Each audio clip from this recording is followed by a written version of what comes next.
পরের problem, habits of animals in the Indian deserts.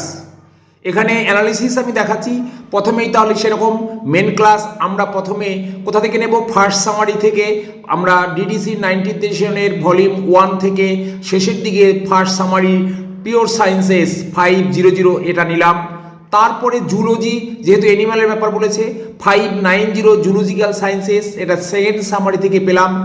এরপরে third summary থেকে 591 zoology, direct আমরা ওখান থেকে পেয়েছি 591।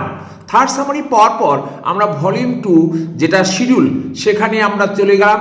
সেখান থেকে 592.51 ওখানে গিয়ে আমরা একটা নির্দেশ পাচ্ছি, হ্যাবিটস অ্যান্ড বিহেভিয়ার প্যাটার্নস আমরা ওখানে পেলাম। তাহলে সেই নাম্বারটা আমরা নিয়েছি।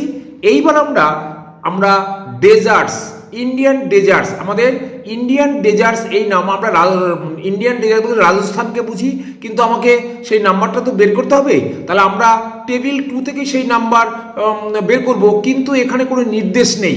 কিন্তু এই ধরনের প্রবলেমের জন্য আমাদের ডিডিসি একটা প্রভিশন রেখেছে। সেখানে টেবিল 1-এ -09, যেখানে হিস্টোরিক্যাল অ্যান্ড জিওগ্রাফিক্যাল ট্রিটমেন্ট বলা আছে, এই নাম্বারটা আমরা যোগ করে সেইখানে একটা নির্দেশ দেওয়া আছে আমরা এরিয়া টেবিল থেকে এরিয়ার নাম্বার যোগ করতে পারবো। তো সেই নির্দেশ অনুযায়ী আমি প্রথমে -09 হিস্টোরিক্যাল অ্যান্ড জিওগ্রাফিক্যাল ট্রিটমেন্ট এটা টেবিল 1 থেকে নিলাম।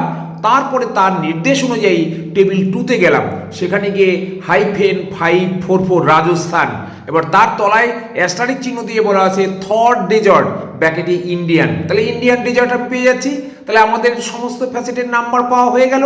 তাহলে এগুলো সিনথেসিস করলেই ক্লাস নাম্বার তৈরি হয়ে গেল। তাহলে আমরা সিনথেসিস করছি, বেস নাম্বার 591.51 প্লাস 09 যেটা আমরা টেবিল 1 থেকে পেয়েছি, প্লাস 544 টেবিল 2 যেটা আমরা রাজস্থান বা ইন্ডিয়ান ডেজার্ট হিসাবে পেয়েছি।